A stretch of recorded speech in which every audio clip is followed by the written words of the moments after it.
All right, now let's discuss water safety. We are now joined via Teams by Andrew Ingram, NSRI Drowning Prevention Manager. Andrew, thank you so much for your time. Firstly, let's get your reaction to yet another fatal drowning in this country. I mean, this time taking 2 young lives. We also understand, of course, that you are sending a team to this particular school just to follow up on this incident.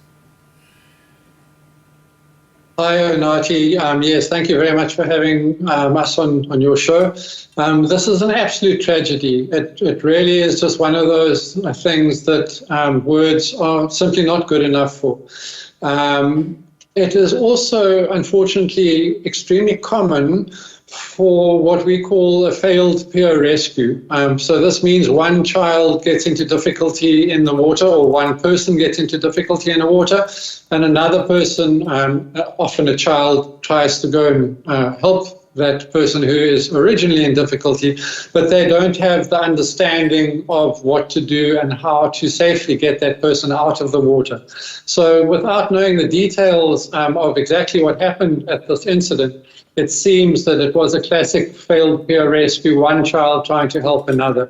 So as soon as we heard about this incident, we asked our local drowning prevention instructor, Nkosinathi Simelane, who works in that area, to go to the school, and he was received with open arms by the principal, and he will be back on Tuesday the 23rd to give basic water safety instruction to the learners at that school. So he'll teach them basic water safety, what to do to stay safe in and around water.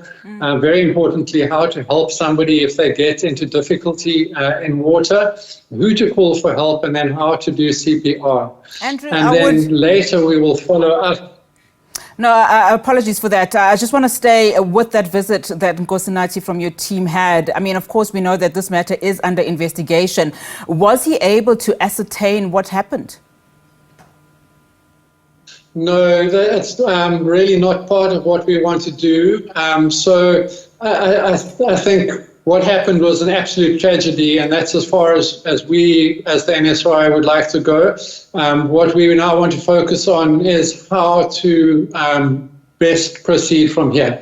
And so our feeling is that Nkosinathi will give a basic education lesson to the entire school, and then he and his colleague Linda will go and educate those learners class by class, so that we have small groups of children and we can teach them how to be safe in and around the water. We are also trying to get hold of the organizers of that event, so that we can pass on water safety training to them. So in future, when they have scholars in their care and they're near water, they will know how sea rescue deals with that kind of water safety issue. And I mean, of course, you know, a lot of the time questions will be raised in terms of why are we still here and why are we not getting a handle of, you know, just the basic water safety awareness issues. I mean, we constantly get reminded about the importance of water safety awareness, you know, just given the high numbers of fatal drownings that we are hearing in this country, especially when you speak about children younger than 14. Just talk to us then about, you know, just most crucial steps in water safety, and particularly your initiatives around drowning prevention. Yeah, Nati, so children under 14 form about 30% of the fatal drownings within South Africa every year. And each year, an average of about 1,450 people drown. So our focus as the NSRI is on children, and particularly those under the age of 14. And we have since 2006 been teaching school children how to be safe in and around water, and how to help somebody in difficulty, how to do CPR, who to call in case of emergency, that kind of thing. More recently, from 2020, we've also been teaching survival swimming. So we teach 4 skills to learners, and that is how to control your breathing, how to hold your breath in water, how to orientate yourself so that your eyes are open, you know which way to move if you are in difficulty, how to float, very importantly, and then how to move only 5 meters through water. Because our learning is that most children who drown sink to the bottom exactly where they became out of their depth. So if we can teach children to float and to move only 5 meters, they will get back to safety.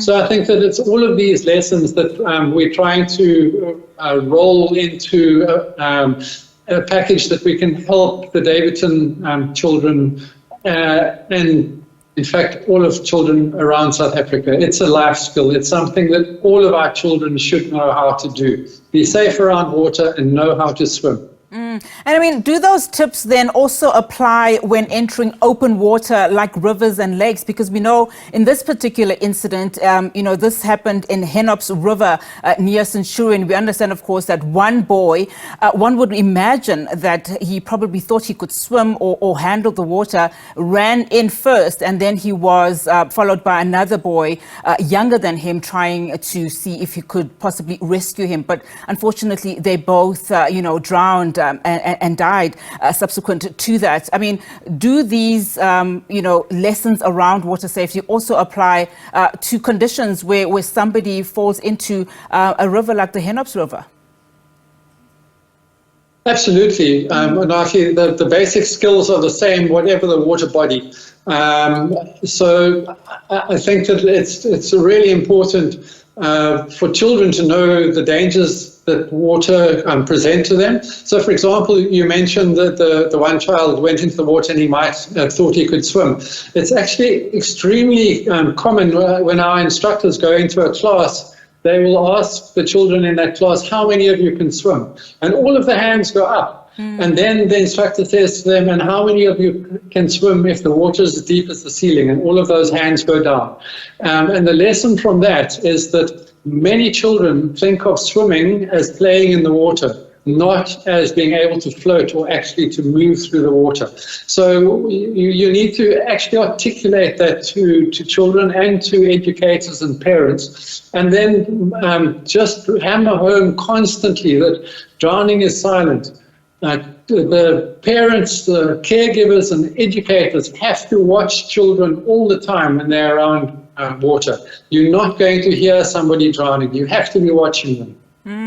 And of course, in this particular case, that is why the Gauteng Education Department is again investigating, because, there are so many questions around why there was no supervision around these particular children, especially because we are talking about the Henops River here. But Andrew, thank you so much for your time. Really do appreciate it. Andrew Ingram, NSRI Drowning Prevention Manager.